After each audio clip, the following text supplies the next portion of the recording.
Nesse vídeo, eu vou te passar todos os conceitos que você precisa para ter uma boa pronúncia alemã. Eu sou a Caroline Minchuer, professora de alemão, e nesse vídeo eu vou te dar diversas dicas para você aprender os principais pontos que divergem aí da pronúncia do português para o alemão. Isso vai transformar a sua pronúncia de uma vez por todas, hein? Então, vamos para a aula. Primeiro ponto que você precisa levar em consideração é que no alemão a gente tem 4 letrinhas diferentes no alfabeto que a gente não tem no idioma português. Então, você conhecer essas letrinhas vai te ajudar demais quando você for pronunciar palavras em que elas aparecem ou quando você for ler algum texto e essas letras aparecerem. Então, vamos às letrinhas diferentes.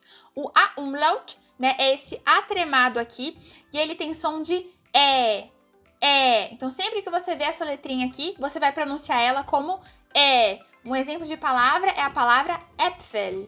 Äpfel. Outra letra diferente que a gente tem no alemão e que ela não existe no português é o O-Umlaut, é o O tremado, né? Então, sempre que aparecer essa trema, a gente chama de Umlaut.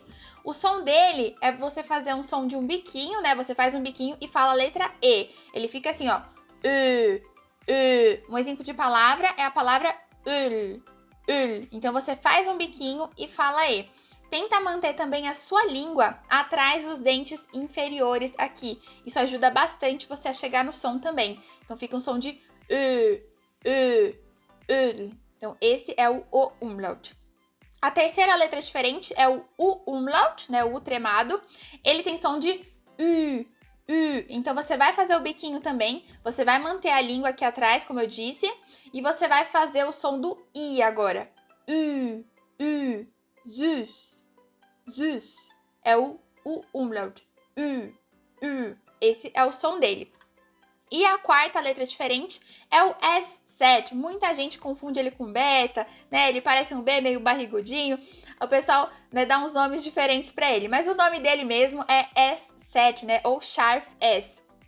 E ele tem o som de SS. Até na última reforma ortográfica, né? Algumas palavras mudaram de S7 para SS, mas tem muitas palavras que continuam usando o S7, então a gente precisa manter ele, a gente precisa aprender ele. Então, sempre que você vê o S7, você vai pronunciar com som de SS, ok? Então, fica Fuß. Então, S7, som de SS.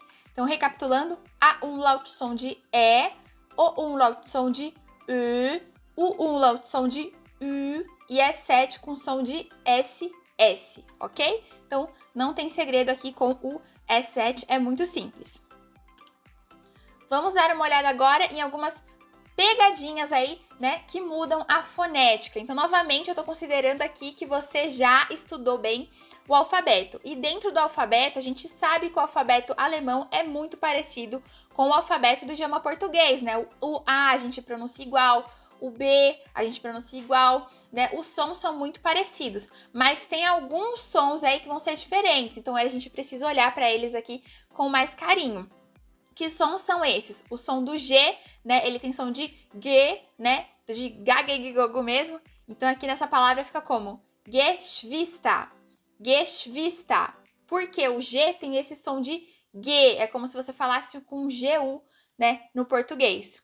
Outro que vai mudar o som também é o J, né? O J é o Jot, né? E ele tem esse som de IU. Então, por exemplo, Juni, Juli, Januar, né? Ele sempre vai ter esse som de IU.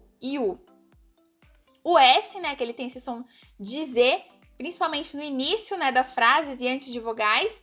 Então, aqui, Sicherheit, né? Segurança aqui, Sicherheit. Ele vai ter esse som de Z.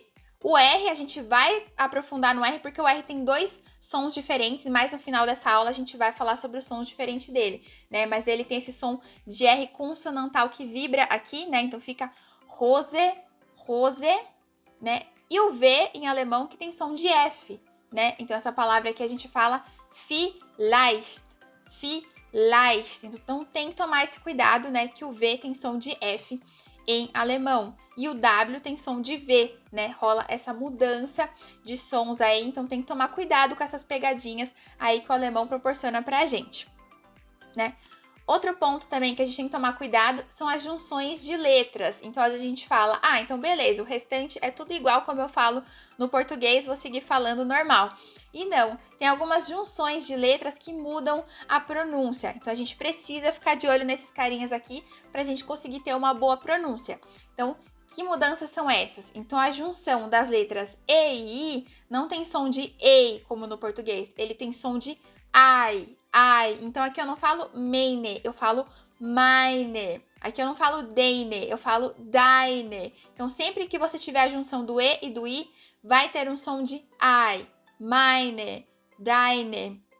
A junção do I e do E, a gente tem um som do I prolongado. Então, eu não falo liebe, eu falo liebe, liebe. É como se eu puxasse que eu tivesse dois Is aqui. Como se eu falasse liebe, liebe. Então, é diferente, né? Eu não falo o I e o E, eu prolongo o som do I.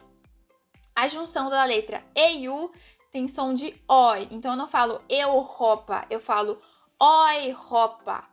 Europa. Eu não falo heute, eu falo heute. Heute. Por isso que o som daqui é heute, é Europa, é por isso que esse som muda. E o som do A-umlaut com o U, né? Então, lembra que eu falei há algum tempinho aqui atrás que o A-umlaut tem som de E? Quando ele tá junto do U, ele vai ter som de OI. Então, o exemplo aqui é a palavra Träum. Träum, né? Não vai ser Traum, né? Vai ser Träum.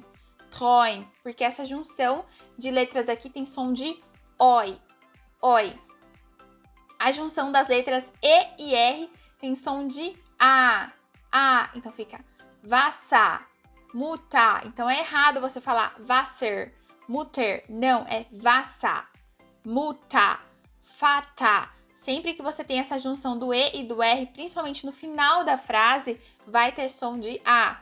Wasser, Mutter. Então, presta bastante atenção nessas junções de letras, também é primordial para que você não erre, para que você tenha aí uma boa pronúncia.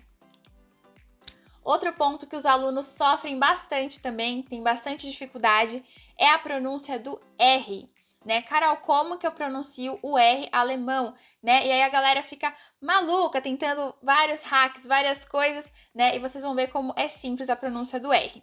Então, o R, ele vai ter dois sons. A gente tem o R vocálico e o R consonantal ou vibrante, né? O R vocálico, a gente utiliza depois de vogais e quando, né, ele se encontra no fim de uma palavra. Então, sempre que a gente tiver o R no final de uma palavra ou, né, depois de vogais, ele vai ter o som de A. Por isso que lá ficou, né, muta, vassa, por causa do R, porque ele estava após uma vogal, né? E aí ele fica com esse som de A. Então, é o ia, né? Ao invés de ir, fica ia. Ao invés de vir, fica via, né?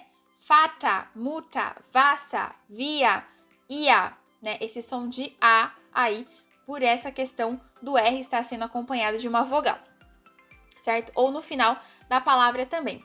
O outro som que o R tem é o R consonantal ou vibrante, né? Então, esse R, ele tem esse som porque o alemão, ele fala muito, né, com o som aqui na garganta. Então, a gente, como falante do idioma português, a gente tem uma dificuldade por não ter essa musculatura aqui tão bem desenvolvida, né? Então, a gente precisa desenvolver essa musculatura. Então, como que eu faço para chegar, né, nesse som, né, do R consonantal, para eu chegar, né, para eu treinar a musculatura da minha garganta para ter esse som? Você pode treinar com gargarejo, né? Então, você pega a água e faz o grrr, né? Ele vai te ajudar a fortalecer essa musculatura e chegar nesse som, né? Tem gente que faz a técnica da caneta, põe uma caneta na boca. Enfim, eu acho que a técnica do gargarejo é mais aceitável, né? Assim você vai forçando, você vai fortificando aqui essa estrutura e você vai conseguindo chegar nesse som, né? Então ele tem um som mais assim, né? Reis, reis, reis, reis, trinken, trinken, sprechen, sprechen, né? Então é um som bem aqui na garganta, né? E se você não conseguir chegar nesse som, ai, Carol, pra mim é muito difícil, né? Em muitos lugares da Alemanha, eles falam com o som, né, do R de arara, né? Rareriroru, né? Então, Reis, Reis, trinken, sprechen. Não fica um alemão tão bonito, não soa tão bonito, mas a pessoa vai te entender, né? Porque às vezes se você trocar o som do R consonantal, né, pelo som do R, do nosso R mesmo, a pessoa vai entender a palavra errada. Então, se você falar, por exemplo, Reis, né? Se você falar Reis, a pessoa vai achar que você tá falando a palavra quente e não que você tá falando sobre Reis, que é o arroz, né? Então, se você estiver conversando com a pessoa e você viu que a pessoa não tá entendendo, né? Muda para esse R, né? Do arara. Em algumas regiões da Alemanha também eles já falam mais, né? Dessa forma, Reis, Reis, né? Mas o mais comum é o R que pega aqui na garganta. Então, você vai sentindo aí o que funciona melhor para você e o som aí que você consegue chegar, né? Mas essa técnica da arara também ajuda bastante aí para você não passar falando errado, né? Pra pessoa não entender aí o que você tá falando. Então, é uma dica bem legal também. E faça o gargarejo, ele vai ajudar muito você a fortalecer e conseguir chegar na pronúncia correta.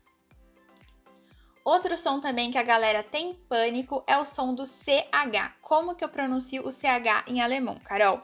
Então, o CH, ele possui 4 sons diferentes, né? Então, a gente tem algumas regrinhas aqui para observar. Após as letras A, O e U, ele tem o som de algo pegando na garganta. Então, eu vou te mostrar o som que ele fica. Buh, Kor, Auch, né? Então, esse som que ele vai ter aí após as letras A, O e U. O segundo som que o CH pode ter é após as demais consoantes, né, e letras. Ele tem o famoso som do I. I. Então, para mim chegar nesse som do I, eu tenho que colocar minha língua atrás dos dentes inferiores aqui e soltar o ar. I. I. Então, olha o som que ele vai ter. I. China. China. Então, a língua atrás dos dentes inferiores é primordial para você conseguir chegar. A pontinha da língua tem que estar aqui embaixo, certo? Atrás dos dentes aqui. China, China, euch, euch, bisschen, bisschen.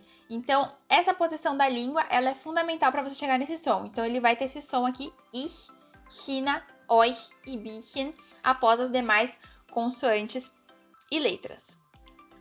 O terceiro som que o CH pode ter é de KS, né? Como na palavra Sex, que é o número 6. Sex. Sex. E o SCH, quando ele tem, né, o SCH é o quarto som que ele vai ter, é o som de X, né? Igual o X da Xuxa, né? Então o SCH a gente usa muito, né, no alemão, a gente escreve SCH em muitas palavras, como por exemplo a própria palavra Deutschland, né? Ele vai ter esse som de X, então Schuh, né, que é sapato, Schuh, Deutschland, né? Ele vai ter esse som de X. Então, a gente precisa conhecer bem essas nuances para a gente conseguir entender bem a pronúncia do alemão. Carol, meu Deus do céu, eu preciso decorar todas essas regras que você passou? Não, você não precisa decorar tudo. É bom que você tenha um entendimento, né? Que depois você pegue e faça as anotações e que você conheça essas regras. É muito importante. Mas uma dica que eu dou é sempre que você aprender uma palavra nova, você vai no dicionário, no Dictio ou no próprio Google Tradutor, coloca a palavra e tenta ir ouvindo. Então, sempre que você aprender uma palavra nova, já busca aprender junto como que é a maneira que você pronuncia. Isso vai te ajudar a desenvolver, né? E conhecendo essas regrinhas, você vai entender o porquê que pronuncia daquele jeito, o porquê que fala assim. Isso vai facilitar demais a sua pronúncia, vai melhorar demais a sua pronúncia. Pode ter certeza, conhecendo bem o alfabeto, tendo domínio dessas regrinhas, ninguém te segura agora. A sua pronúncia vai melhorar demais. Então, eu vou deixar aqui o arroba do meu Instagram para você, é o arroba carolminchuer, lá eu abro o box de perguntas todos os dias, você pode mandar a dúvida que você tiver lá para mim. Também vou pedir para que você deixe o seu like nesse vídeo se você gostou, se essas dicas foram úteis para você, e se inscreve aqui no canal também, assim o YouTube leva a minha mensagem para mais pessoas e você ajuda o meu canal a crescer. Então, muito obrigada e até o próximo vídeo.